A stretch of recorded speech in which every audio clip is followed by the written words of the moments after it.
भैया घर में तुम हंस नहीं सकते, यहाँ तो हंस लो। रो पीट के आए हैं, झगड़ा करके आए हैं तुम लोग तो। भगवान के पास हंस लिया करे, क्योंकि हंसने का मौका तो भगवान ही देते हैं। हाँ जी, क्योंकि अगर तुम अपने पड़ोसियों के या संसारियों के पास हंसोगे ना, तो आपके हंसी का भी मजाक होगा। बड़ी हंसती है, बड़े आगे बड़ी हंसने वाली। अगर ज्यादा रो लिए, वो तो रोती रहती है, उसका रोना धोना तो खत्म ही नहीं होगा। इसलिए संसार के पास तो उतना रोइए जितनी आवश्यकता है। वैसे तो आवश्यकता ही नहीं है, हंसिए पर सीमा में। भगवान के पास हंसना चाहिए। और एक बात और, अगर तुम किसी को, ध्यान देना, वैसे तो किसी साथ अनबन होनी नहीं चाहिए, किसी की भी मनमुटाव नहीं होना चाहिए। फिर भी 1% अब आपकी साथ मनमुटाव है तो उसके सामने खुश रहिए, प्रसन्न रहिए उससे। और उसके सामने तुम मुरझा गए ना, तो वो बोलेगा ठीक हुआ इसको, ठीक है। हाँ? तो हमने किसी को दिखाने के लिए हंसना नहीं है, न दिखाने के लिए रोना है। हमने हंसना है या रोना है या मांगना है तो भगवान से मांगना है। और कल तक आपने कथा का श्रवण किया कि किस प्रकार से वेद व्यासी का मंगलाचरण सुना, भागवत जी के पात्रता के बारे में हमने जाना। उसके बाद जो अंतिम पड़ाव में कथा निकली, उस समय आपने ये कथा का श्रवण किया किस प्रकार से राजा परीक्षित को शाप लगा, म्रियमाणस्य किम कर्तव्यम, मरना धर्म प्राणी को क्या करना चाहिए जिस व्यक्ति को पता हो कि मुझे मरना है। क्या कहा जी? जिस व्यक्ति को इस बात का पता है कि मुझे मरना है, उस व्यक्ति को क्या करना चाहिए। आप लोग को पता है कि आपको मरना है? नहीं मरना तुमने? जिसको पता है कि मुझे मरना है वो हाथ खड़ा करेगा। जिसको ऐसा पता नहीं, जिसको एक में अजर अमर, वो हाथ खड़ा ना करे। डेट नहीं पूछ रहा हूं आपसे, मैं नहीं चाहता, मैं तो भगवान से प्रार्थना करता हूं कि आप 100 साल नहीं 120 साल जिए, पर स्वस्थ होकर के जिए। कई बार लोग पता क्या बोल लेते हैं, लोग बोलते हैं कि बस इसे तो मरना ही ठीक है। अरे कहीं को जबरदस्ती मर रहा है भाई? भगवान ने तुम्हें इंसान बनाया है, और इंसान बनाने के बाद तू मरने की बात कर रहा है। पर इंसान क्यों बनाया इस बात को नहीं जाना आज तक। इंसान क्यों बनाया इसका पता नहीं है। जितने भी अन्य जीव है उनमें वाणी नहीं है, वो बोल नहीं सकते, हम बोल सकते हैं। बोलने के बाद भी अगर हमने निंदा ही की तो मनुष्य का धर्म नहीं। जीवा दी है भगवान ने भजन के लिए, अच्छे विचार रखने के लिए। कान दिए हैं अच्छे विचार सुनने के लिए। आंखें दिए हैं भगवान के दर्शन करने के लिए। वास्तव में मनुष्य को ये चीजें इसलिए दी गई है। नहीं तो आंखें, नाक, कान ये तो जानवरों को भी बढ़िया है हमसे, पर जानवरों के पास जुबान नहीं है। जानवर सुन नहीं सकते, सुन सकते हैं पर समझ नहीं सकते। अगर व्यक्ति मनुष्य बनने के बाद भी नहीं समझ पाया, नहीं भजन कर पाया, अपना धर्म का पथ नहीं पकड़ पाया, अपना कल्याण नहीं कर पाया, तो उसने तो अपना पूरा जीवन ही व्यर्थ गवा दिया। एक नीचे मध्य प्रदेश का एक दिव्य भजन है, बड़ा अच्छा भजन है, पर गाऊंगा नहीं, अभी तो कथा प्रारंभ हुई है, गाऊंगा बीच में कभी। 2016 में जब कुंभ था उज्जैन में मध्य प्रदेश में, तो मुझे बुलाया गया था, इस शरीर को बुलाया गया था संतों के द्वारा। वहां पर भागवत कथा और गौ कथा मध्य प्रदेश में हुई थी 2016 में। तो एक संत जी थे, उन्होंने बढ़िया भजन गाया था। सुनोगे तुम लोग? हाँ जी, पर अभी नहीं सुनाऊंगा, थोड़ी देर बाद सुनाऊंगा। सुनाऊंगा जरूर, पर थोड़ी देर बाद, या कल सुना लेंगे आपको, पर सुनाऊंगा जरूर। अब कहा जिस व्यक्ति को मालूम हो कि मुझे मरना है, उस व्यक्ति को क्या करना चाहिए। और हम सबसे बड़ी पता हमको सबको है कि हमें मरना है, ऐसा पता सबको है। जब हमारा जन्म होता है उसी समय ही मृत्यु का भी जन्म होता है।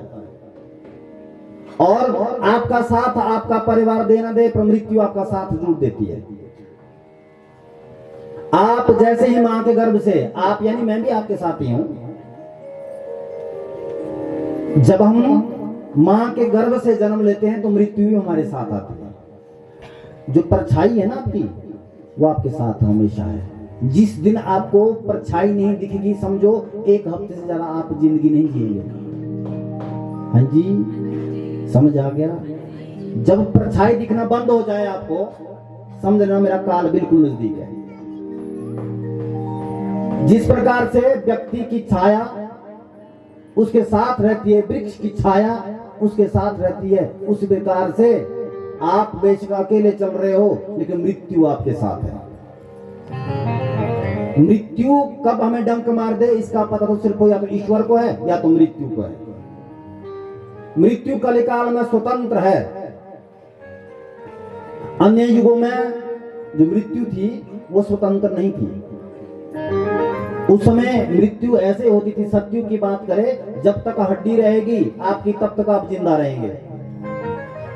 जब तक हड्डियां रहेंगी ना आदमी की, तब तो प्राण नहीं छूटेंगे। सत्युग में ऐसा बताओ। युग परिवर्तित तो हुआ, त्रेता आया, जब तक चमड़ी रहेगी तब तक व्यक्ति में प्राण रहेगा। द्वापर आया, जब तक खून रहेगा, ध्यान दीजिएगा, अब ये ब्लड कैंसर तब नहीं होता था, ये तो अब होता है। खून खराब नहीं होता था उस जमाने में, उस युग में।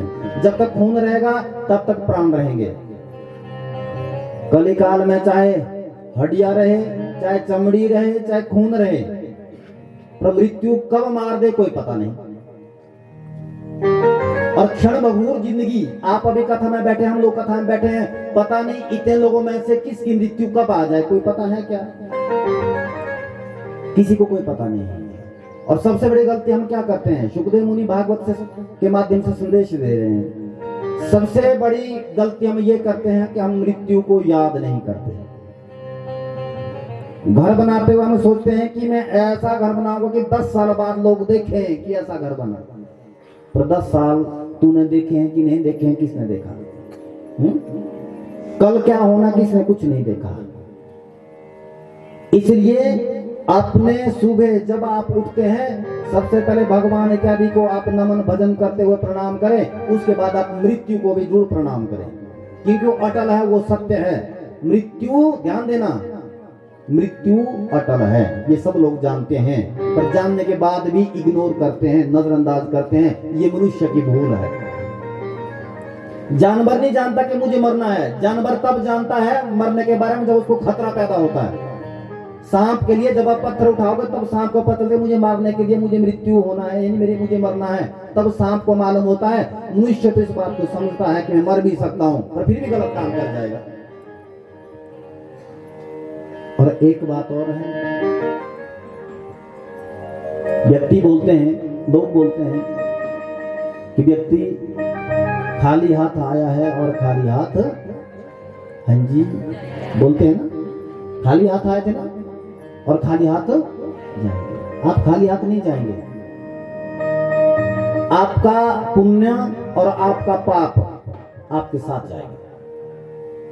लोगों की दृष्टि में तो हम अकेले जा रहे हैं, पर आध्यात्मिक दृष्टि में ऐसा है, जो आपने पाप यहाँ पर कमाया है वो भी साथ जाएगा, और जो पुण्य कमाया है वो भी आपके साथ जाएगा।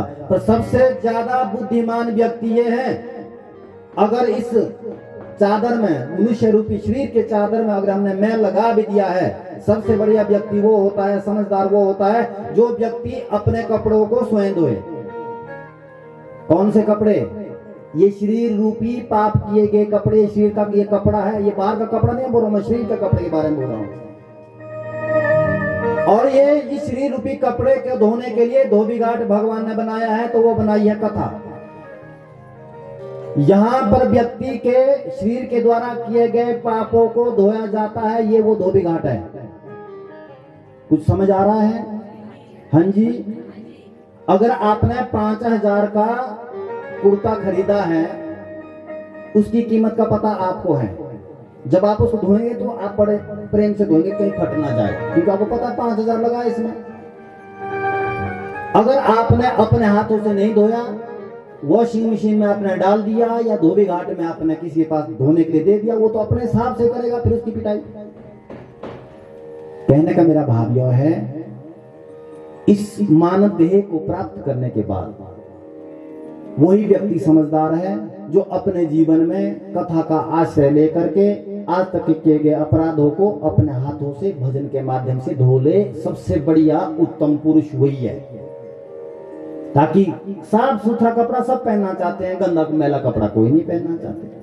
उसी प्रकार से हमारे जीवन रूपी शरीर के माध्यम से जो हमने अपराध किए हैं, उन अपराधों को अपने हाथों से मनुष्य को यहीं पर ही धोना चाहिए। जिस प्रकार से श्रीमान प्रेम सिंह वर्मा ने अपने हाथों के द्वारा किए गए जाने जाने के अपराध अपने घर में धो लिए, ऐसे दिव्य इस साबुन के साथ हम सबको भी धोने चाहिए। और इन्होंने क्या कर दिया, खुला पानी छोड़ दिया।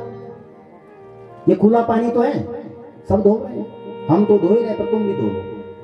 अरे तुम तो धुल ही जाएंगे, तुम्हारे साथ हम भी धुल जाएंगे। हमारा भी एक भाग्य है कि हम भी इन पापों को धो रहे हैं, और ऐसा कोई व्यक्ति नहीं है जिससे अपराध होता नहीं है। अब कहा, जो व्यक्ति दैनिक भगवान और ईश्वर को, भगवान और मृत्यु को ध्यान में रखते हुए जीवन का यापन करता है, वो ही एक दिन पाप से मुक्त होकर के भगवान के धाम को प्राप्त होता है। भक्त वत्सल भगवान की जय जय श्री राधे, जय जय श्री राधे, जय जय श्री राधे श्याम। इसके बाद प्रश्न किया, गुरुजी बात मैं समझ गया, क्योंकि राजा परीक्षित तो शाप है 7 दिन बाद मरने का, वो तो आपने कल कथा सुनी ली थी। सबसे पहले हमें क्या नियम अपनाना चाहिए जिस व्यक्ति को पता हो कि मुझे मरना है। देखिए, पता तो हम सब लोगों को है कि हमें मरना है। अगर हमें पता है तो हमें उसी नियम को फॉलो करना चाहिए जो नियम राजा परीक्षित जी कर रहे हैं। हमें भी शाप है मरने का, जैसे राजा परीक्षित को मरने का शाप है, और मरना भी 7 दिन में ही है, ये भी निश्चित है। हाँ जी, सबको आवाज आ रही है, 7 दिन में मरना है ना? हाँ जी, 7 दिन में मरोगे क्या? हाँ जी, बात नहीं करनी, मैं समझाऊंगा। वो सोच रहे होंगे काहे को बुलाया इस आदमी में, तो मारने के लिए लग गया, पीछे पड़ गया। तो राजा परीक्षित को कितने दिन बाद मरने का शाप है? 7 दिन बाद ना। अब गिनिए, रविवार कितना हुआ? 1, सोमवार 2 है, मंगलवार, बुधवार, वीरवार, शुक्रवार, शनिवार, 8वां गिनो। तो काई को बोल रहे तुम? 8वां बार नहीं भाई, 12 7 ही है। हो सकता है इन 7 बारों में से कौन सा बार हमारा जाने का हुआ, इसकी तो हम गारंटी दे नहीं सकते, पर ये निश्चित है कि बार 7 है। 7 फूल इत्यादि चढ़ाने की कोशिश करते हैं। भगवान ने बोला ये फूल तो तुम मेरा ही दिया, पर मन से तो मुझसे जोड़ दे, मुझे अपना पिता बना ले, मुझे अपना पति बना ले, मुझे अपना बेटा बना ले, मुझे अपना भाई बना ले। हाँ जी, जोड़िए अपने साथ रिश्ता, भगवान को जोड़ दीजिए। अगर आप 3 सदस्य घर में हैं, कोई आपसे पूछे कितने लोग हैं, उस समय व्यक्ति बोल देता है कि हम तो 3 लोग हैं। बोलते हैं ना जी, उस समय 3 नहीं 4 बोलिए। एक में माताजी हैं, पिताजी हैं, और एक मेरे कन्हैया हैं। तब तो रिश्तेदारी जुड़ेगी। तुमने तो वही गिने जो संसार के रिश्ते हैं। एक भगवान को अपने साथ जोड़ दीजिए और उनकी रिश्तेदारी ही कामयाब होती है। और ब्रज की बड़ी अच्छी एक रीत है, वहां भगवान को ही सर्वस्व मानते हैं। क्या रखा है ऐसी रिश्तेदारी में, ब्रज में क्या बोलते हैं?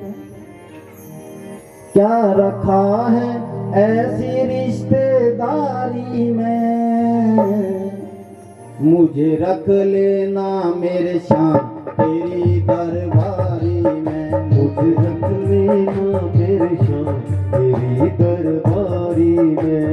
क्या रखा है ऐसी रिश्तेदारी में, क्या रखा है ऐसी रिश्तेदारी में। सभी गाएंगे, तालियां जोर से और जोर से, तब रिश्ता जुड़ेगी। हाँ, क्या रखा है ऐसी रिश्तेदारी में, क्या रखा है ऐसी रिश्तेदारी में। मुझे रख ले, रखो, मुझे रख ले, रखो, रख लेना मेरी शाम तेरी दरबारी में। मुझे रख लेना मेरे शाम तेरी दरबारी में। क्या रखा है ऐसी रिश्तेदारी में, क्या रखा है ऐसी रिश्तेदारी में। क्या रखा है ऐसे रिश्तेदारी में। क्या रखा है रख लेना मेरे शाम तेरी दरबारी में।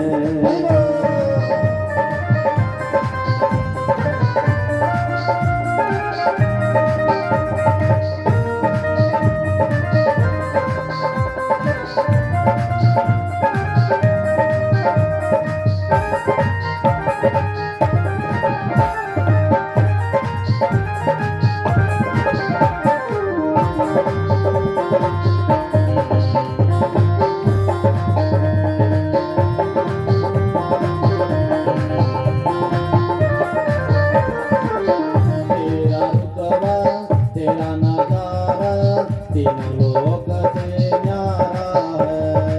तेरा रुतबा तेरा नजारा तीनों लोक से न्यारा है। तेरा रुतबा तेरा नजारा तीनों लोक से न्यारा है। तेरा रुतबा तेरा नजारा तीनों लोक से न्यारा है। दिल भर मेरे तुमसा ना कोई लगता मुझको प्यारा है। दिल भर मेरे तुमसा न कोई लगता मुझको प्यारा है। आ गया मुझको मजा तेरी यारी में। आ गया मुझको मजा तेरी यारी में। आ गया मुझको मजा तेरी यारी में। आ गया मुझको मजा तेरी यारी में। मुझे रख ले, रख ले, हरि बोल। रख लेना मेरे साथ तेरी दरबारी में। हमें रख लेना मेरे शाम तेरी दरबारी में।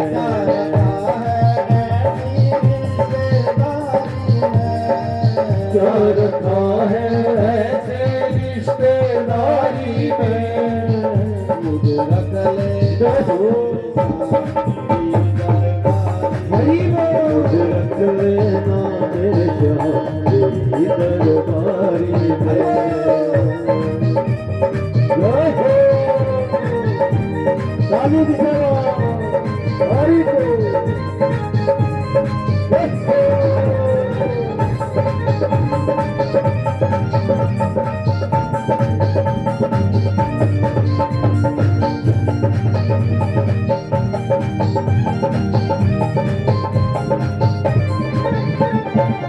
तेरे लिए अगर मना पड़े तो तेरे दर पर ही मरूं। तेरे लिए अगर मना पड़े तो तेरे ही दर पर मनाऊं। ध्यान देना, आप लोग का ध्यान क्या स्पीड की होना चाहिए। आप इधर को देखेंगे, कहीं नहीं देखेंगे, तभी आपका रिश्ता जुड़ेगा। अगर जोड़ना चाहेंगे तो नहीं तो आंख बंद करो, मुझे कोई लेना नहीं। तो मैं ये चाहता हूँ सबका रिश्ता जुड़ जाए। क्या कह रहे हैं, शब्दों पे ध्यान दें। तेरे लिए अगर मना पड़े तो तेरे दर पर ही मरूं। तेरे लिए अगर मना पड़े तो तेरे ही दर पर ही मरूं। हुक्म तू कर तेरे का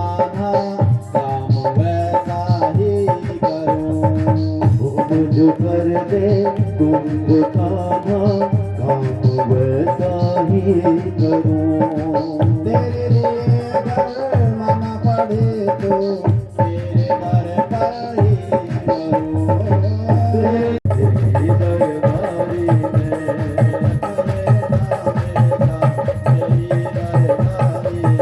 मुझे रख लेना मेरे साथ, तेरी दरबारी में मुझे रख लेना मेरे साथ, तेरी दरबारी में मुझे रख लेना मेरे साथ, तेरी दरबारी में।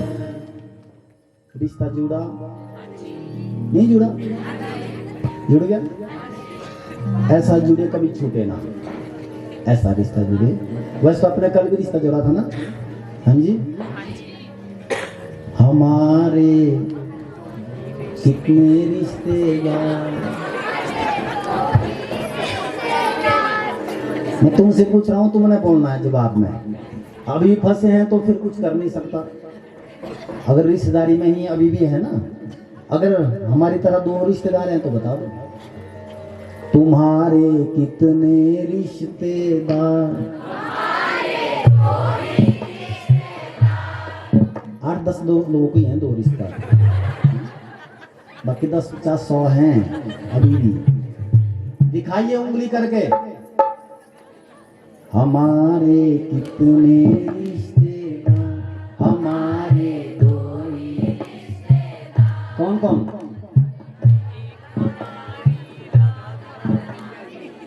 एक हमारी राधा रानी, एक हमारी राधा रानी, दूजे बाके बिहारी सरकार। मेरे कोई रिश्तेदार, मेरे दो ही रिश्तेदार, हमारे दो ही रिश्तेदार, हमारे दो ही रिश्तेदार। एक हमारी राधा रानी, एक हमारी राधा रानी, हमारे दो ही रिश्तेदार, हमारे दो ही रिश्तेदार, हमारे दो ही रिश्तेदार, हमारे दो ही रिश्तेदार। पूड़ी बना लो, फुल्का बना लो, रोटू बना लो, बटूर बना लो। हाँ जी, वो बनेगा तो आटे का ही ना, है तो आटा ही ना। हाँ जी, इसलिए वो परम तत्व अपने ही रूप का शिव बन जाता है, अपने रूप को राम बना लेता है, अपने रूप को वो कृष्ण बना लेता है, अपने ही रूप को वो नाग तुंदली बन जाता है। वो तो नाम हमने दिए, फिर ये तो पूरी है, नहीं पूरी नहीं, ये तो रोटू है। हाँ, शिवरात्रि में बनाते हैं ना। नहीं नहीं नहीं, ये तो फुल्का है, वो तो हमने नाम दिया, वास्तव में तो आटा है। उसी प्रकार से वो तत्व है, वो परम तत्व अपने ही इस संसार को, हमारी दीन दशा को दूर करने के लिए वो राम और कृष्ण के रूप में अपना नामकरण कर लेता है। वास्तव में तो तत्व है, वो आदि शक्तिमान है, उसको जन्म और मृत्यु का कोई बंधन नहीं। तुम राम का भजन करो, शिव का करो, मां का करो, किसी का भी करो, पर किसी न किसी का जरूर भजन करो, ये पक्का। जहां तुम्हारा मन लगता है वो करो, पर करो जरूर। हाँ जी, उसमें कोई दोष नहीं। आकाशात परितम तोयम यथा गच्छति सागरम सर्वदेव नमस्कारम केशवम प्रति गच्छति।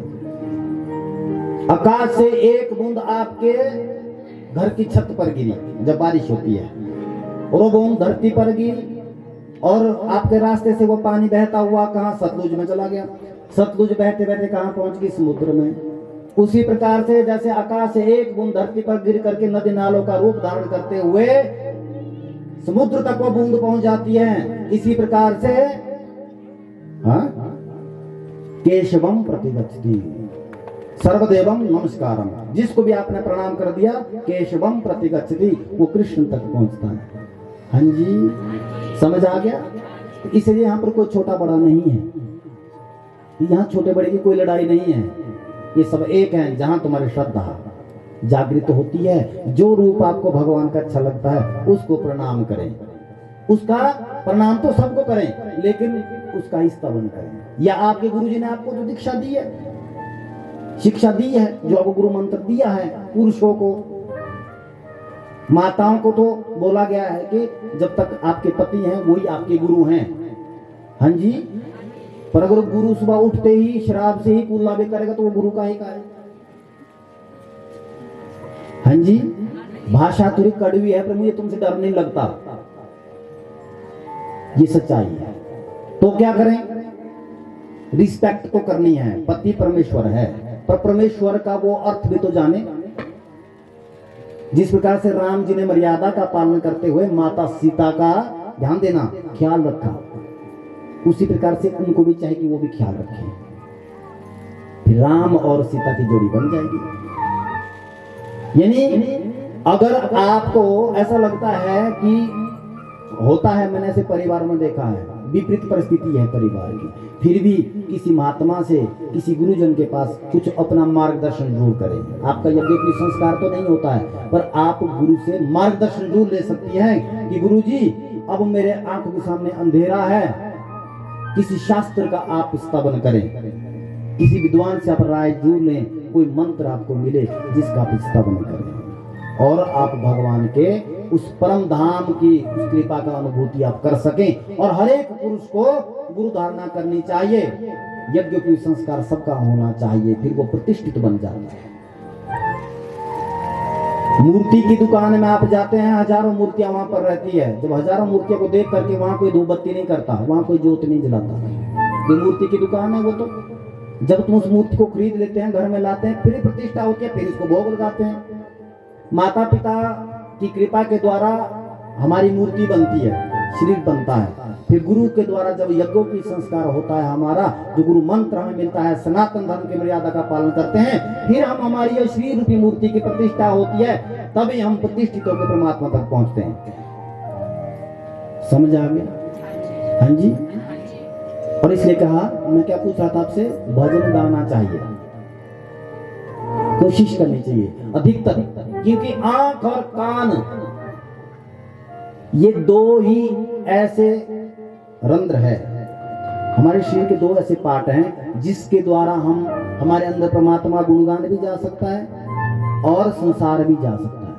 आंखों से जैसा दृश्य देखोगे आपका मन वैसा ही हो जाएगा। आप मोबाइल में क्या देखते हैं वो आपके ऊपर निर्भर करता है। मोबाइल में यदि आपने सास बहू का नाटक देखना है तो घर में नाटक ही बनेगा। हाँ जी।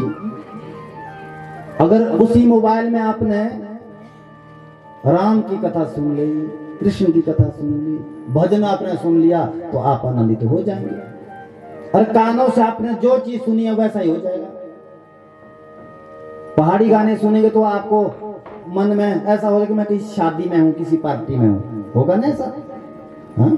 फिल्मी गाना सुनोगे तो आ जाएंगे वो याद, कौन? वो पागल। अगर आपने इन्हीं कानों से भगवान का भजन सुन लिया, कथा सुन ली, तो याद आ जाएंगे कौन? मेरे कृष्ण। ये आपके ऊपर निर्भर करता है कि आप कैसे सदुपयोग करते हैं। और निरंतर व्यक्ति को प्रयासरत रहना चाहिए। अगर तो हमें पता होता कि अभी तो हम 10 साल बाद मरेंगे, 20 साल बाद मरेंगे, 50 साल बाद मरेंगे, वो तो हमारा अंदाजा है, निश्चित नहीं है कि हम 10 दिन भी देखेंगे या नहीं देखेंगे। जब हमें इसका ज्ञान ही नहीं है तो हर एक क्षण हमारे लिए अंतिम है। कब सांस रुक जाए कोई पता नहीं। तुम सांस लेते हैं? हाँ जी। तुम सांस लेते हैं कि लेनी पड़ती है? बताओ। लेनी पड़ती है ना, मजबूरी है ना। उसी प्रकार से भगवान का नाम लेने की भी मजबूरी बना दो। जैसे सांस लेनी पड़ती है, पर इंसान तो इतना निष्ठुर है, और गलती से सांस ना लेने के कारण से प्राण ना जाते ना, तो ये सांस भी ना लेता बिना मतलब के। हाँ, लोग बोल देते नहीं आज तो छुट्टी का दिन है, दीपावली, आज हम सांस लेंगे नहीं। पर ऐसा बंधन बांधा है भगवान ने, सांस लेना मजबूरी है। जिस प्रकार से आपका सांस लेना आपके लिए जरूरी है, उसी प्रकार से आपको भगवान का नाम लेना भी अपनी जिंदगी में जरूरी है। इतनी जरूरत है। जितनी सांस की जरूरत हमारी जिंदगी में, उतनी जरूरत हमें भगवान नाम की है इंसानों को। बच्चों को जगह दे दीजिए, जो छोटे बच्चे आ रहे हैं इनको बिठा दीजिए अपने। कृष्ण बलदेव भगवान की। इसके बाद प्रश्न कर दिया, गुरुजी मुझे बिल्कुल समझ आ गया कि मुझे भजन करना चाहिए। राजा परीक्षित जी बोल रहे हैं सुखदेव मुनि से कि गुरुजी अब ये सुनाइए, भगवान इस धरती का निर्माण कैसे करते हैं? ध्यान से सुनिए, सृष्टि वर्णन आया। पहले सबसे पहले श्रीमान नारायण थे। कौन थे जी? नारायण थे। सत्यनारायण की कथा सुनिए आपने? नहीं सुनिए? सुनिए ना, वही नारायण, वही कृष्ण। सबसे पहले वही कृष्ण थे और उसके बाद उन्होंने सबसे पहले अपने शरीर में से जल उत्पन्न किया पसीने के द्वारा। ये पसीना है ना, यही जल है। ब्रह्मा जी को नाभि से पहले कमल का पुष्प, फिर ब्रह्मा जी उत्पन्न किए। और ब्रह्मा जी के बाद जैसे इनके 4 मुख लगे, आदेश दिया तुम सृष्टि का निर्माण करो। ध्यान से सुनना, सबसे पहले नारायण, फिर कमल का फूल नाभि से, और कमल के फूल के ऊपर ब्रह्मा जी के 4 मुख हुए। भगवान ने आदेश दिया कि जाओ तुम सृष्टि का निर्माण करो। तो ब्रह्मा जी ने सबसे पहले 7 ऋषि, जो हमारे गोत्र है ना, गोत्र बनता है हमारा, ऋषि की संतान होने का, उन ऋषियों को उत्पन्न किया, जाओ तुम सृष्टि का निर्माण करो। तो ऋषियों ने अपने तरीके से सृष्टि का निर्माण करना प्रारंभ कर दिया। गृहस्थी चाहिए, भगवान ने कहा गृहस्थी चाहिए, ब्रह्मा जी को आदेश दिया। तो सबसे पहले पुरुष को प्रकट किया ब्रह्मा जी ने अपने शरीर से, जिनका नाम हुआ मनु महाराज, और वाम भाग से एक स्त्री का निर्माण किया जिसका नाम हुआ शत्रुपा। स्त्री और पुरुष के मेल से पुरुष प्रकट हुए इस धरती पर, मानव हुए। मनु महाराज के कारण से हम मानव हुए, मनुष्य हुए। कालांतर में 3 संतानें हुई। सबसे पहले मनु महाराज की, ध्यान देना, हम सब मनु की संतान है, ऋषियों की संतान है, ब्रह्मा जी की संतान है। 3 पुत्रियां, आकुति, देवहूति, प्रसूति, प्रियव्रत और उतानपा। ये पुत्र, 2 पुत्र और 3 पुत्रियां पैदा हुई। कृष्ण बलदेव भगवान की जय। भगवान ने कहा सृष्टि के निर्माण में मैं अपने को व्यापक बना लूंगा, व्याप्त कर दूंगा। जैसे बोलते हैं ना, सिया राम मैं सब जग जानी, करूं प्रणाम जोरी जुग पानी। मानस में लिखा है भगवान हर जगह कण कण में विराजमान है, पर शर्त यह है कि देखने वाले की दृष्टि चाहिए। जैसी दृष्टि प्रहलाद की थी, उन्होंने खंबे से भगवान को प्रकट कर दिया। अरे प्रहलाद की दृष्टि इतनी पारखी हो गई थी कि उन्होंने खंबे में भी ईश्वर को देख लिया। और हमारी दृष्टि तो ऐसी है, हम तो मूर्ति में भी मूर्ति ही देखते हैं, मूर्ति में भी भगवान नहीं देख पाते। खंबे में कोई मूर्ति नहीं बनी थी, कोई आकार नहीं था भगवान का, फिर भी भगवान आ गए, क्योंकि विश्वास था भक्त का। लेकिन हमारी मनोस्थिति, हम कितने पीछे हैं भक्ति में, भगवान के नाम गुणगान में। हम तो मूर्ति में भी भगवान की मूर्ति ही देख पाते हैं, कभी ऐसी कृपा भगवान ने हम पर की नहीं। इसलिए प्रभु कन्हैया से कहना है कि प्रभु तो तुम्हारा एक व्यापक, जो संसार में आप व्यापक हैं, व्याप्त हैं, आपका नाम का गुणगान का जो प्रसाद है मुझे भी मिले, ताकि मनुष्य देही प्राप्त होने के बाद ये सफल हो जाए। ऐसा अपने भगवान से मांगना है। कृष्ण बलदेव भगवान की जय। जय श्री राधे, जय जय श्री राधे, जय जय श्री राधे श्याम। इसके बाद शुकदेव मुनि सुना रहे हैं, सृष्टि के अंतर्गत एक करदम नाम के मुनि हुए, जिन्होंने भगवान से निवेदन किया, प्रभु कि मेरा विवाह कर दो। ऋषि हुए हैं। मनु महाराज की जो सबसे बड़ी पुत्री है देवहूति के साथ करदम मुनि का विवाह हुआ। शुकदेव मुनि इस बात को कह रहे हैं। सृष्टि का वर्णन भागवत में चल रहा है। मनु महाराज की पुत्री होने के कारण से बड़ी दयावान थी, सद्भावना उसके अंदर थी, ज्ञान उसके अंदर था। जैसे ही विवाह हुआ, विदाई हुई, विदाई होने के बाद जैसे वो अपने ससुराल पहुंची, एक छोटी सी कुटिया, उस कुटिया में रहने लगी। आज घर में पहुंची, अपने ससुराल पहुंची, आज ही करदम मुनि ने अपनी समाधि लगा दी। क्या लगा दी जी? समाधि लगा दी। और कितने वर्ष तक? 60 वर्ष तक। कितने वर्ष तक जी? 60 वर्ष। ये है वैदिक धार्मिक सनातनी माता का, ध्यान देना, असली रूप। अगर आपका विवाह किसी के साथ हो जाए या आपका विवाह हुआ है, जिस दिन विवाह का दिन था उसी दिन आपका पति बॉम्बे चला जाए, अगर 50 साल तक वापिस नहीं आए तो आप ससुराल में रहोगी? नहीं रहोगी, नहीं रहोगी। मरे तो करदम मुनि भी नहीं है, लेकिन फिर भी घर में रही। 60 वर्ष तक तपस्या में रहे। 60 वर्ष के बाद जैसे ही करदम मुनि की आंख खुली, क्या देखा महाराज? वो देवी कोई देखी, वो बुजुर्ग हो गई। 60 साल के बाद तो बुजुर्ग होता है यार। अब वो देखी होगी शायद, और 20 साल की शादी हुई तो 40 साल बाद किसी को देखी वो तो बुजुर्ग ही हो जाएगा। ये बूढ़ी कौन है भाई? कौन है देवी? करदम मुनि पूछ रहे हैं। कह रहे मैं देवहूति पति देव। अच्छा देवहूति, तुम गई नहीं कहीं भी? मैं कहीं नहीं गई, मैं आपकी सेवा में थी। तो आपने भोजन क्या किया? कह रहे मैंने कंदमूल खाया, पत्ते खाए। पोष के महीने में कोई फल नहीं होता, उसमें तो घास पत्ते इत्यादि ही खाए, फिर मैं आपकी सेवा में लगी रही। अश्रुपात हुआ। कहा देवी तुमने मुझे प्रसन्न कर लिया, आपकी इस प्रतिज्ञा से मैं बहुत प्रसन्न हुआ, ये बताइए तुम्हें क्या चाहिए? कहा प्रभु स्वामी, एक देवी को क्या चाहिए विवाह के बाद? वो ये चाहती है कि मेरी संतान हो जाए, संतान चाहती है। उन्हें तपस्या की, तपस्या के प्रभाव से कालांतर में करदम मुनि के यहाँ 9 बेटियां हुई, और भगवान की कृपा के द्वारा उन बेटियों में से एक दिव्य बेटी हुई, जिस बेटी का नाम था अनुसुईया। और उस अनुसुईया ने इतनी घोर तपस्या की, ब्रह्मा विष्णु महेश तीनों को ही धरती पर उतारा और छोटे बच्चे बना करके पलने में झुला दिया। ये भारतीय नारी जो अपने तपोबल के द्वारा भगवान को भी धरती पर आने के लिए विवश कर देती है, वो उसका सत्कर्म है, वो उसका अपना पुण्य है कि कितनी तपस्या वो करती है, कितना भाव उसके अंदर है। उस भाव के फलस्वरूप भगवान धरती पर आते हैं, पलने में झुलाया। और उन 9 बेटियों का विवाह एक ही मंडप से 9 ऋषियों के साथ कर दिया। फिर देवहूति माता कह रही है कि ये तो बेटियां हैं, दूसरे के घर चली गई, स्वामी मुझे एक बेटा भी चाहिए। भगवान की कृपा से तुम्हें देवी बेटा हो जाएगा, चिंता मत करो। कालांतर में सुखदेव मुनि बोल रहे हैं, समय बीतने के बाद माता देवहूति के गर्भ से एक दिव्य पुरुष प्रकट हुआ, जिसका नाम हुआ कपिल मुनि। वो कपिल भगवान की।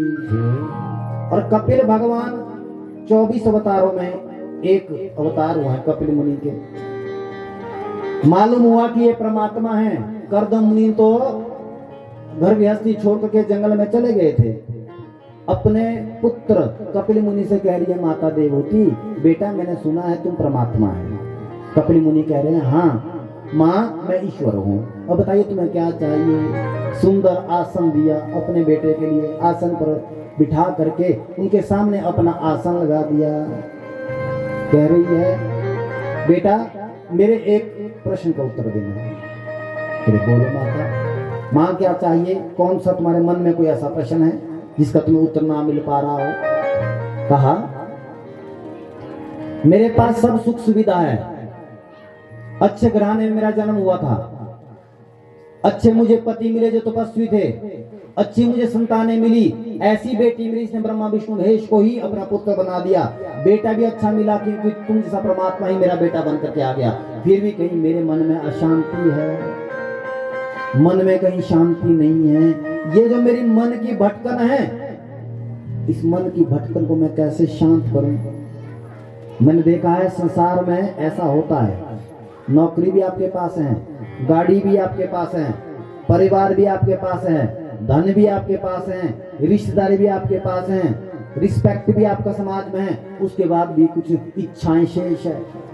किसी न किसी चीज में वो उधेड़ गुण उसके मन में चली रही है, ये शांति क्यों नहीं है? ये प्रश्न कर दिया। कहा माँ सबसे पहले अपने मन को शांत करने के लिए आपको सबसे पहले साधु बनना पड़ेगा। क्या बनना पड़ेगा जी? साधु मतलब कपड़ा नहीं पहनने पीले, आपको घर बार नहीं छोड़ना है, ऐसा साधु नहीं है। कैसा बनना है? तितिक्षिवा कारुणिका श्रूय सर्वदेहिना अजात शत्रव शांता साधव साधु भूषणा। ध्यान देना, व्यक्ति मन से ही रावण है, मन से ही राम है। ध्यान देना, व्यक्ति मन से ही, बोलिए, रावण है और मन से ही राम। जिस व्यक्ति ने पीला वस्त्र धारण किया है, गलती से उससे अगर कोई गलती हो भी जाए तो उस गलती की कोई क्षमा नहीं है। अगर आप घर गृहस्थी में रह करके आपने वस्त्र कोई भी पहने, अगर आपने मन से आप साधु बन गए तो असली साधु आप ही हैं। ऐसा कह रहे हैं। कैसा? तितिक्षिवा कारुणिका श्रूहि। इस व्यक्ति का किसी के साथ कभी भी झगड़ा नहीं होता। हाँ? जिसका मन, जो व्यक्ति मन से साधु हो भी गया ना, आपको अगर किसी ने गाली दी तो आप गाली के द्वारा उसका प्रत्युत्तर नहीं देंगे, वही साधु है। भाई कुत्ता आपको काटता है, क्या आप भी कुत्ते को काटे हो क्या? बोलिए। हाँ जी, कुत्ते ने आपको दांत मार दिया, आप उठा के कुत्ते को भी दांत मारते तो क्या आप पर कुत्ते में क्या फर्क हो गया? क्या कह रहे हैं? कह रहे ये है कि अगर कोई आपको गाली देता है, अगर कोई आपका अहित करता है, आप कह दीजिए कि इसका स्वभाव है। भगवान ने इसको इसी स्वभाव के धरती पर भेजा है। हर एक व्यक्ति इस संसार में स्वर्ग से नहीं आया है तो इंसान, पर वो नर्क से आया है। क्योंकि कुछ व्यक्तियों का स्वभाव ऐसा बन जाता है कि वो इस जीवन में एक भी अच्छा कार्य नहीं कर सकता, वो तो बुराइयों में ही लगा रहता है। सुअर है गंदगी में और सुअर आपको गाली दे रहा है। अब उसकी इतनी हिम्मत तो है नहीं सुअर की, आपका मुकाबला करने के लिए फिर उसको गंदगी छोड़नी पड़ेगी, उसको साफ सुथरा रहना पड़ेगा और फिर तुम्हारे बराबर में बैठेगा वो। इतनी उसकी हिम्मत नहीं है, या तो फिर तुम्हें अपनी अच्छाई छोड़ करके तुम्हें कीचड़ में जाना पड़ेगा। तो हम अच्छा जगह बैठे हैं, साफ सुथरी जगह में, तो हम भी नहीं चाहेंगे हम गंदगी में जाए। हाँ जी, एक व्यक्ति गड्ढे में गिरा है, खड्डे में गिर रहा है और वो बोल रहा है तू चोर है, खाई से बोल रहा है वो तुम्हें तू चोर है। अब इतनी तो उसकी क्षमता है नहीं कि उसको वो खड्डे से ऊपर आ जाए। और हम भी नहीं चाहेंगे कभी कि हम सीधी जगह से खड्डे में गिर जाए। बात ठीक है?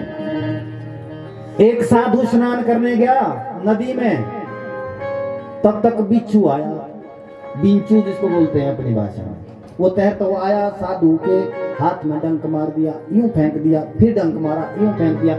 एक आदमी ने बोला, हे महात्मा तुम तो मूर्ख हो। करे क्यों? कहे मार दे इसको, बार बार काट रहा है, इसको मार दे। महात्मा ने बोला क्यों मारूं भाई? अरे क्यों नहीं मारना, ये बार बार आपको काट रहा है। करे बिच्छू को इस बात का पता नहीं है कि इसको दर्द हो रहा है। भगवान ने इसको बिच्छू बनाया है, मुझे महात्मा बनाया है। अगर ये काटे मैं इसको मार दूं तो मुझ मर बिच्छू में क्या फर्क हो गया? हाँ? इसका अपना स्वभाव है। बिच्छू आरती नहीं कर सकता, उसको ये इतने पुण्य उसके नहीं है। बिच्छू कथा नहीं सुन सकता, इसके इतने उसके पुण्य नहीं है। पर मैं कथा सुन सकता हूँ, मैं अच्छा सोच सकता हूँ। भगवान ने मुझे ऐसे दिव्य रूप दिया है, मेरे ऐसे सत्कर्म है पूर्व जन्म के, तो मैं बिच्छू क्यों बनूं जबरदस्ती? बात ठीक है? सर्वदेहिनां अजात शत्रवः शांतः साधव साधु भूषणा। पूरी सृष्टि में जितने भी जीव है वो सब भगवान ब्रह्मा जी के बनाए हैं। किसके बनाए हैं जी? माता जी, हे माता जी, सबको बोल रहा हूं मैं, हाँ जी करो तुम लोग। उधर क्यों देख रहे हो? आ रहे हैं तुम्हारे रिश्तेदार, मुझे मालूम है। बैठ जाइए शांति से। क्या कह रहा था? ब्रह्मा के तुम दादा हो, ये बोल रहा था। तो क्या बोल रहे थे? ब्रह्मा की ही संतान हम सब लोग हैं। धरती पर जो भी उत्पन्न है वो ब्रह्मा जी से ही है। चाहे वृक्ष है, ध्यान देना, चाहे कुत्ता है, चाहे बिल्ला है, चाहे चूहा है, चाहे बकरा है, चाहे भेड़ है, चाहे पशु है, चाहे पक्षी है, ये सब ब्रह्मा जी की संतान है। जब एक पिता की संतान है, एक पिता की संतान हमारे क्या हुए? भाई बहन ही तो हुए। जो अन्य जानवर है उनके बारे में बोल रहा हूं, क्या है हमारे? वो भाई बहन है। मैं श्लोक बोल करके आपको बताऊंगा, अपने मन से नहीं बताऊंगा, ताकि आपको नॉलेज हो जाए।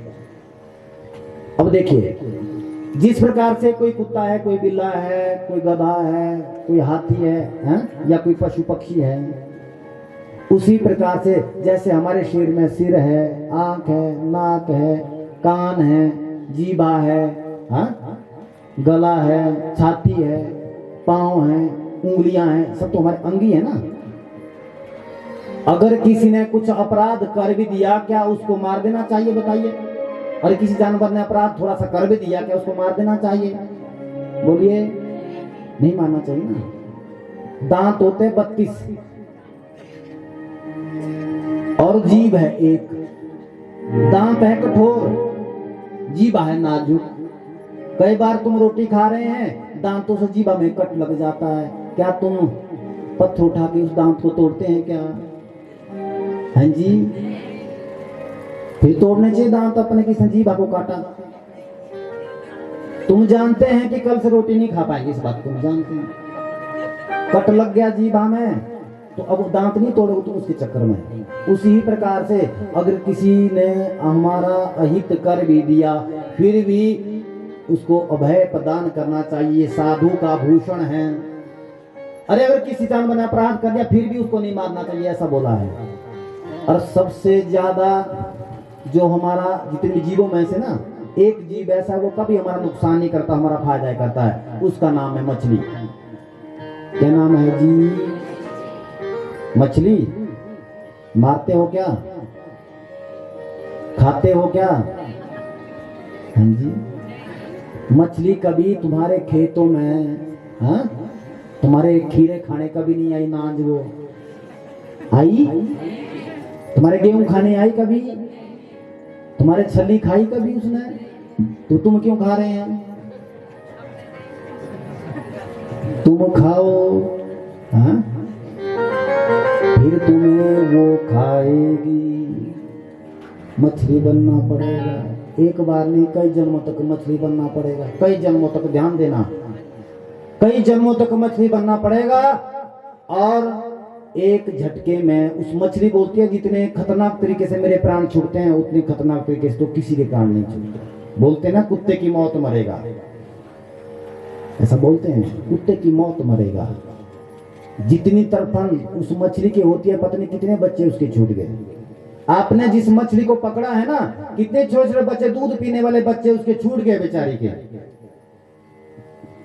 और अगर तुमने मछली को मारने के बाद खाया, मछली को तुमने मारा, तो तुम्हारे छोटे छोटे बच्चे दूसरे जन्म में छूट जाएंगे, जो दर दर की ठोकर खाएंगे।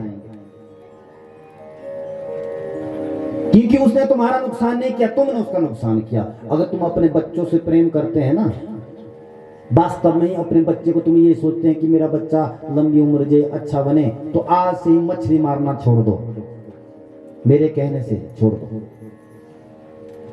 फिर भी खाना है, खाओगे ही खाओगे, तो भैया जी मेरा कोई कसूर नहीं, क्योंकि भागवत में इस बात का स्पष्ट बोला है कि जितने भी जीव हैं वो ब्रह्मा जी की ही संतान है। जब ब्रह्मा जी की संतान है तो मछली तो हमारी बहन हुई, और भगवान तो मत्स्य रूप में आए भी हैं। बात मछली की नहीं है, बात तो फिर बकरे की भी है। बकरा भी तो फिर भाई है।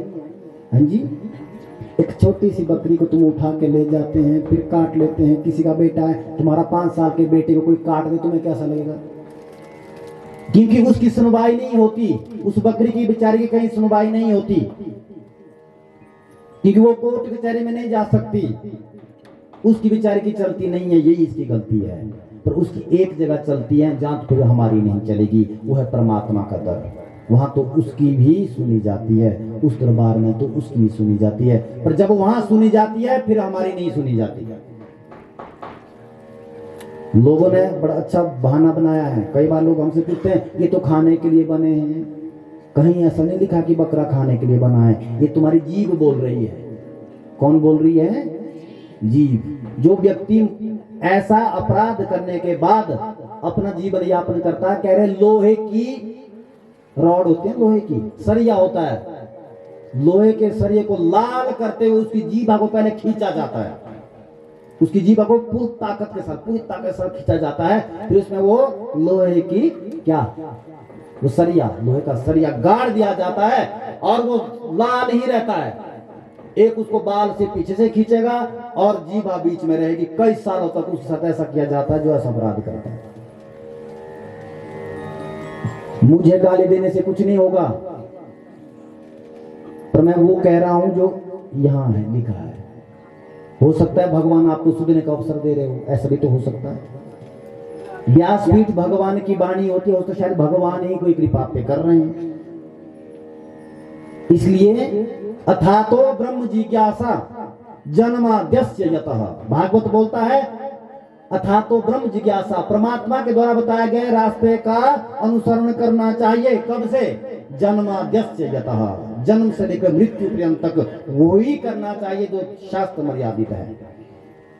तुम जो मर्जी कर लो, जैसा मर्जी धर्म कर लो, या कोई तुम्हारे जाने से अपराध भी होता है, वो भी भगवान क्षमा कर लेते हैं। आप हर एक बात मान नहीं सकते, पर दो बातें तो आप मान ही सकते हैं। इसमें मानने में क्या बुराई है भाई?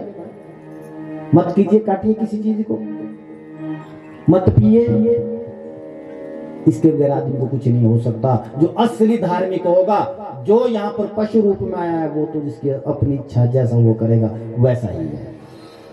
इसके बाद कह रहे हैं, मां कपिल मुनि कह रहे हैं, महात्मा जैसा जब तुम्हारा रूप बन जाएगा, तुम्हारी मनोस्थिति जब महात्मा जैसी बन जाएगी, उसके बाद आपको भगवान के सूक्ष्म रूप का ध्यान करना चाहिए। सबसे पहले भगवान के कमल के समान पांव हैं, आंख बंद करके सोचना है आपको। कमल के समान, जैसे कमल की पंखुड़ियां होती है, उस पंखुड़ी की तरह, फूलों की पंखुड़ी की तरह लाल लाल भगवान के चरण हैं, कोमल चरण हैं और सफेद नाखून हैं, सफेद नाखून। उसमें दिव्य फूलों के द्वारा, फूलों के रस के द्वारा मेहंदी लगाई। बोला है 4 प्रकार के। एक है साधारण भक्त, जो सिर्फ भगवान की मूर्ति में भगवान के दर्शन करे। जब नाग आता ना, नाग देवता हमारे रथ आता ना, आएगा यहाँ अंतिम दिन में, फिर क्या कहते हैं हम? प्रणाम करते हैं। जो उसमें लगाता ना मेहर आगे, उसके दर्शन करते ना, तो लगता कि ये नाग तुंगली है। जो मूर्ति में भगवान का दर्शन करता है वह व्यक्ति है साधारण भक्त। क्या है?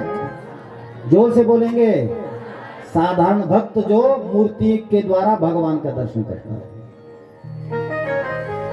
और जो व्यक्ति मूर्ति में और कोई महात्मा आ गए, हाँ, कोई साधु आ गया, उसमें भगवान के दर्शन कर लिए, ये है उससे थोड़ा ऊपर के भक्त, दूसरे नंबर। उसके बाद जो व्यक्ति मूर्ति में, संतों में, कथा में, भजन में, आरती में, पूजा पाठ में भगवान को ही मानता है, भजता है, वो है तृतीय नंबर का भक्त। हाँ जी। और चौथे नंबर का सबसे दिव्य और उत्तम भक्त कौन है? सबसे उत्तम भक्त वो है जो मूर्ति में, साधु में, ज्ञानियों में, कथा में, पशु में, पक्षियों में, पानी में, जो भी संसार की जो भी वस्तु है उसको परमात्मा का रूप मानता है, वो सर्वश्रेष्ठ भक्त है, सबसे ऊंचा भक्त है। अगर अभी भी हम वहीं तक सीमित हैं, अरे नाग तुंगली कोई मेहरे में ही नहीं है, नाग तुंगली तो अभी भी कथा सुन रहे, तुमसे बढ़िया कथा सुन रहे हैं, तुम तो फिर भी नींद का झटका आ रहा है। नाग कुंडली कभी नींद का झटका नहीं लेते, वो तो हमसे बढ़िया कथा सुनते हैं, वो सुन रहे हैं। तुम लोगों को शायद ये बात अटपटी लग रही है, पर मुझे अटपटने में पूरे विश्वास के साथ कह रहा हूँ, नाग तुंगली कथा सुन रहे हैं और उनकी कृपा से ही मैं भी कथा सुना पा रहा हूँ। क्योंकि मेरे लिए नाग तुंगली और मेरे कृष्ण में कोई फर्क नहीं है। वो भगवान श्री कृष्ण का ही रूप है, जितने भी देव देवता हमारे उसी का स्वरूप है वो। इसलिए वो तो हमसे अच्छा कथा सुनते हैं, अच्छी कथा सुनते हैं। अहम सर्वभूतेषु भूतास्थित मैं सदा। सुखदेव मुनि कह रहे हैं, मैं जितने संपूर्ण ब्रह्मांड में जितने भी जीव जंतु हैं, मैं सबके हृदय में विराजमान हूं। जो तुम्हारे हृदय में विराजमान है वो सबके हृदय में विराजमान है। कैसे? जब तक कृष्ण तुम्हारे अंदर रहेगा तब तक तुम चल फिर सकते हैं, जब तक तुम बात कर सकते हैं, तब तक ही तुम कथा सुन सकते हैं। जिस दिन ये अंदर का ये बोलने वाला ये कृष्ण तुम्हें छोड़ के चला जाएगा, तुम्हारा बेटा भी तुम्हें ज्यादा समय तक घर में नहीं रखेगा, बांध करके तुम्हें सतलुज के किनारे ले जाएगा। तुम्हारी रिस्पेक्ट तब तक है, तुम्हारा आदर तब तक है जब तुम्हारे अंदर कृष्ण है। जिस दिन ये अंदर का कृष्ण निकल गया, तुम्हारी कोई वैल्यू नहीं। समझ आ रहा है? ये आत्मा रूपी परमात्मा जब तक आपके हृदय में है तब तक ही आपका आदर है। जिस दिन ये परमात्मा छोड़ के तुम्हें चला गया, फिर कोई भी आपका आदर नहीं करेगा। कृष्ण बलदेव भगवान की। एक नामदेव नाम के भक्त हुए, 6 महीने बीते, किसी ने भिक्षाएं नहीं दी। कितने दिन बीते जी? 6 महीने बीते, किसी ने भिक्षाएं नहीं दी, भूखे प्यासे। एक दिन एक माता ने कृपा कर दी, 2 मुट्ठी आटे की दे दी, पत्थर के ऊपर बनाई, यूं गूंथी, हाँ, और रोटी बनाई एक बढ़िया। रोटी बनाने के बाद जैसे पत्थर के ऊपर आग जलाई, थोड़ी सी पत्थर के ऊपर रखने के बाद जैसे वो पकाने के बाद दूसरे पत्थर के ऊपर रख दी। जानते हैं कि भगवान को भोग लगाना चाहिए। 6 महीने बीत जाने के बाद भी अपना धर्म नहीं त्यागा। जानते हैं नामदेव जी, 6 महीने के बाद मुझे एक रोटी नसीब हुई है, फिर भी मैं भगवान को बिना भोग लगाए भोजन नहीं करूंगा। यह है भक्त की पहचान। और पत्थर के ऊपर रखी हुई पकाई हुई रोटी को ऐसे हाथ में लेकर के आंख बंद करके भगवान को भोग लगा रहे हैं। कन्हैया, तुम इसके सार तत्व को धारण कर लो, फिर मैं प्रसाद रूप में इस रोटी को प्रसाद रूप में लूंगा। हाथ ऐसा किया आगे, तब तक एक कुत्ता आया, उस कुत्ते ने उस रोटी को उठाया और भाग गया।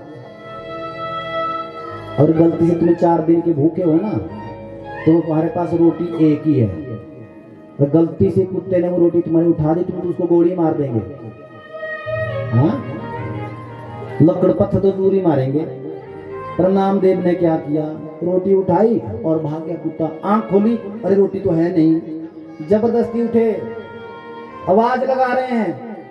उठने के बाद आवाज लगा रहे हैं, हे प्रभु, हे नारायण, हे मेरे ईश्वर, अपराध मत लगाइए, ये जो रोटी है ये सूखी रोटी है। महाराज हाथ में घी का कटोरा लिए हुए कुत्ते के पीछे दौड़ रहे हैं।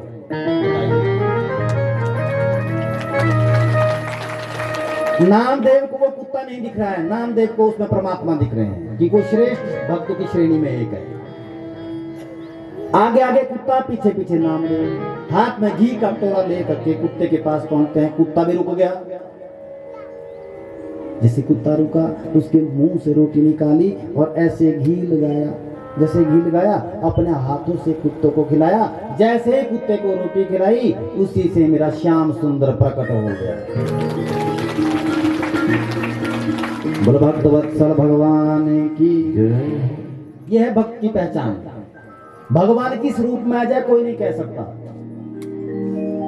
इसलिए हर एक जीव प्राणी में हो सकता है, ऐसा हो सकता है किसी भिखारी के रूप में भगवान आ जाए, हो सकता है कुत्ते के रूप में भगवान आ जाए, हो सकता है बिल्ले के रूप में भगवान आ जाए, हो सकता है चोर के रूप में भी भगवान आ जाए। क्या गारंटी है? ये तो सत्संग का प्रसाद है, ये तो कथा का प्रसाद है, ये तो मैं भक्त के हृदय में भगवान को बिठाते हैं। ये कथा का प्रसाद है। कथाकारे ही यही करती है। और यही नामदेव भगवान को प्रकट करने के बाद उन्होंने संकल्प ले लिया, अब मैं भगवान का ही गुणगान करूंगा। महाराज 4 धाम में निकले। हरिद्वार से गंगा जल भर करके संकल्प ले लिया, मैं जगन्नाथपुरी में जगन्नाथ भगवान को पानी चढ़ाऊंगा, गंगा जल, ऐसा बोला। हाँ जी। अब यूं कमंडल में जल लिया, नंगे पांव पहुंच गए उड़ीसा। कहां पहुंचे जी? जगन्नाथपुरी, उड़ीसा पहुंचे हरिद्वार से। पांव महाराज, पांव में चमड़ी भी नहीं बची, हड्डियां बच गई शेष। नंगे पांव चले, कांटे कांटे। अब इंतजार कर रहे कि कहाँ है जगन्नाथपुरी, कहाँ है मेरे नारायण। हाथ में कमंडल में जल लिया, भूखे प्यासे। तब तक क्या देखा, किसी ने बोल दिया यही तो जगन्नाथपुरी है। पुरी के बिल्कुल बगल में पहुंचे, थोड़ी ही दूरी रही पुरी तक पहुंचने की। जैसे ही गेट के पास पहुंचे नामदेव जी, क्या देखा, एक गधा वहां पर टांग उसकी टूटी है, वो रो रहा है, जोर जोर से आवाज कर रहा है, उसकी टांगों में दर्द हो रहा है, उसका मुंह सूख रहा है उस गधे का। अब जैसे इस गधे को देखा, नामदेव के अश्रुपात हो गया। अब संकल्प तो लिया था उसने ये कि मैं जगन्नाथ भगवान को जल चढ़ाऊं, और इधर वो गधा पिस गया। ये तो चिल्ला रहा है बिना पानी के, ये तो प्यास से व्याकुल है। क्षमा याचना कर रहे हैं जगन्नाथ भगवान से कि प्रभु मैं पुनः हरिद्वार जाऊंगा और पुनः दोबारा आपको पानी भर करके लाऊंगा, चाहे कितने साल लग जाए, मैं नंगे पांव भूखे प्यासे लाऊंगा, पर अभी मैं इस जीव को प्यासे मरता देख नहीं सकता। उसी नामदेव ने वही कमंडल का जल जो नारायण को चढ़ाने के लिए ले जा रहा था, वही पानी गधे को पिला दिया, उस जीव को पिला दिया। और जीव को पिलाते ही जगन्नाथ भगवान उसी गधे में से ही प्रकट हो गए थे, ऐसे साधु कहते हैं। अगर जीव के प्राण जाते हुए भी हमारे अंदर अगर एक क्षण के लिए दया का भाव उत्पन्न नहीं हुआ तो आप इंसान नहीं हैं, क्योंकि इंसान तो दया की मूर्ति है। अगर दया नहीं है तो इंसान नहीं है, क्योंकि जानवर को पता नहीं होता है। शेर आकर के कुत्ते उठा लेता है गांव से, कई बार गलती से इंसानों पे भी झपट सकता है। वो सांप काट लेता है, व्यक्ति मर जाता है, पर सांप को इस बात का ज्ञान नहीं है कि मेरे डंक मारने के बाद, लगने के बाद इंसान मर जाता है। पर इंसान को तो पता है कि द्राट मारने के बाद बकरे का सिर अलग हो जाता है, वो छड़क जाता है। फिर भी अगर तुम ऐसा अपराध करोगे दुनिया में कहीं तुम्हारी क्षमा नहीं। भूल जाइए कि तुम जिंदगी में कभी इंसान बनेंगे, भूल जाइए, ये लास्ट है तुम्हारा, इस लाइफ का, इस जिंदगी का लास्ट आनंद ले लो अपनी जिंदगी का जितना ले सकते हैं। लेकिन तुम्हारे अंदर दया का भाव यदि कथा सुनने के बाद भी नहीं आया तो आई एम सॉरी, मैं आपसे क्षमा याचना करता हूं, आपसे माफी मांगता हूं। सुखदेव मुनि कह रहे हैं भगवान के घर में जब आपका ऐसा भक्ति वाला भाव हो जाएगा तो भगवान के घर में देर जरूर है पर अंधेर। हाँ जी, नामदेव ने 6 महीने तक नंगे पांव भूखे प्यासे बिताए, भगवान तक पहुंचे। लेकिन भगवान कब मिलेंगे, कैसे मिलेंगे, ये तो नामदेव जी को पता नहीं था। पर देर बेशक हुई पर अंधेर नहीं हुआ, भगवान ही प्रकट हो गए।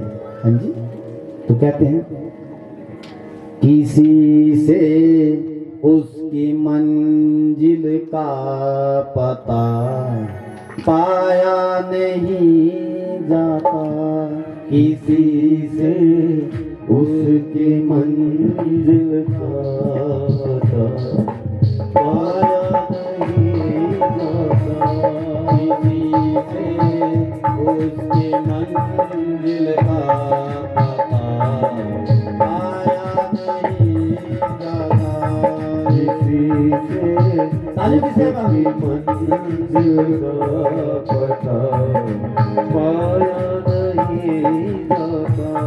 कहाँ वो है फरिश्तों से वहाँ जाया नहीं जाता, जहाँ वो है फरिश्तों से वहाँ जाया नहीं जाता, किसी से उसके मंजिल का